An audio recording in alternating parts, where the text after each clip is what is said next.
It's a Wonderful World. Tony winner James Monroe Iglehart is back on Broadway playing Louis Armstrong in A Wonderful World at Studio 54.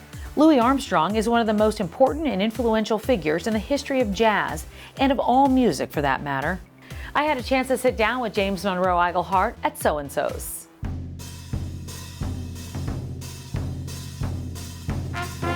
Let's just dive in. Are you still learning new things about Louis Armstrong or about his life? Yeah, I think that things, now we're just learning like little bitty things. Like, you know, you learn this like this giant arc of the man, but then once you start getting into the weeds, you start going, well, was he there at that time? And if he was, can we do that? Well, so it's little nitpicky things. Now also, we have a dialect coach. So now it's like not just getting the voice, but actually getting the way he said things. Like, you know, we say heard and he say hood.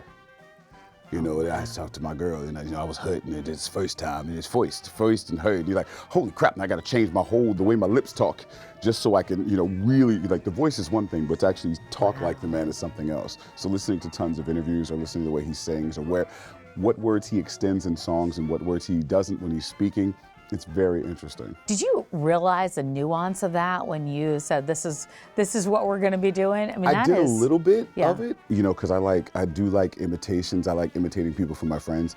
So there was you usually pick like one thing to do, but when you're playing a role, you're like, oh, it's not an imitation. I have to like kind of embody what the guy is. We just have different dialects. Yeah. And to get his dialect, which is a mixture of New Orleans, Chicago, New York, but also just the jazz world he lived in with the guys where they made up words. That's a whole different thing too, you know. They made up words? What do they mean? Oh God, you know, if you didn't know people's names, they were Pops, he was Cats. It was like, you know, he would like the heebie-jeebies moment. He's like, is that what I get? You're like, what did he say? Well, and then his wife would say, he just makes up stuff. You know, he'll be in a song and he'll just like take a word and like do something weird with it. You're like, okay. Oh, that's it. It's really fun to watch.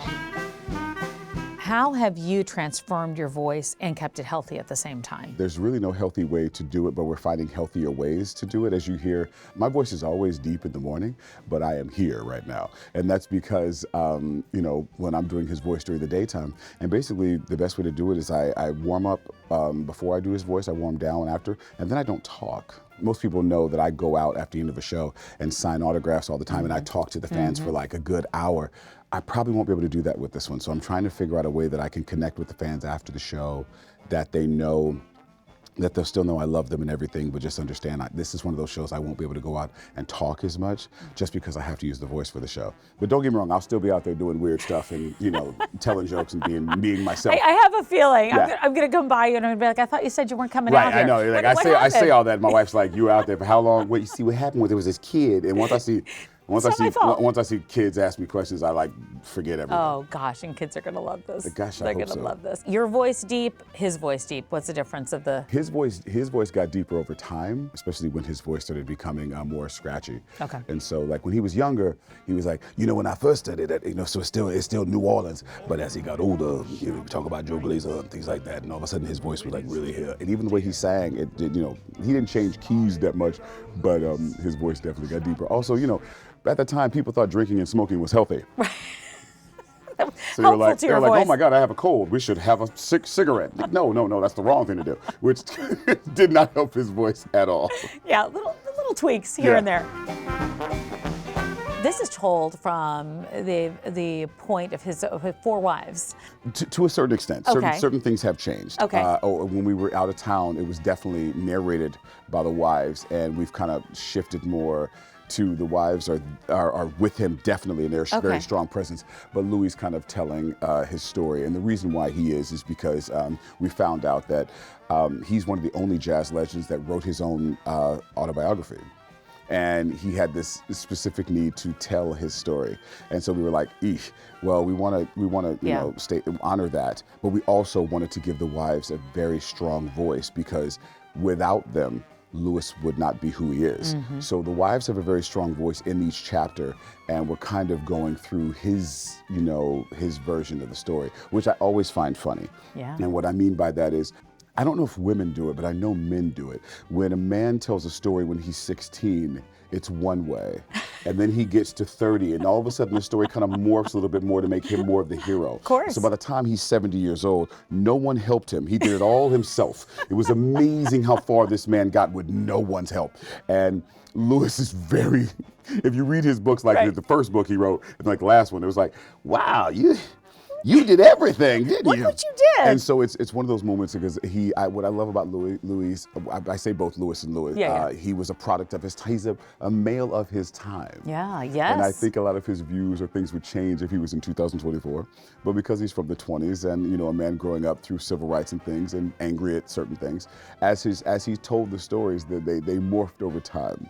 So we're kind of doing that moment of how he wanted to tell his story and the wives are kind of like, no, that's not what happened. But I love that. I love that you're bringing their stories to light, and then people are going to know those names. They have to. They have to know those names. They have to, you know, but it's, in his case, it is so true that behind every great man is a great woman. And in his case, there were 4.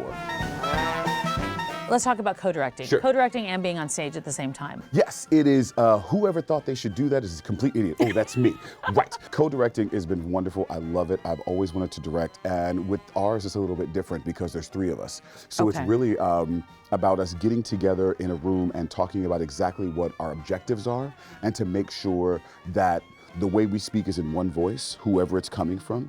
The cool part is, because I'm on stage, there is a rule that actors don't direct other actors. So I do my best not to direct the actors directly unless they have asked me for a note or something. But usually what I do is I'll give my notes to my colleagues will give them back, or we'll discuss. And then when it's time to do a scene, they'll step in and I'll step into the role. And then if when my alternate steps in for rehearsal, I'll step out, look at it, you know, say so, and they'll look at it and then they'll go and execute. So I am, you know, I'm not the silent partner, but I am directing, but I'm trying not to overstep the bounds that we as theater creatives have, you know, made over the years.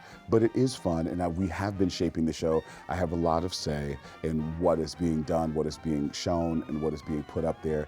And I'm hoping that when this wonderful production goes on without me, I will step into a director's role for other projects. I have some other projects on the back burner. Oh, great. Because, you know, I can't do a cartwheel forever. I mean, I can, but they'll have to pay me more to do it because I'm getting older.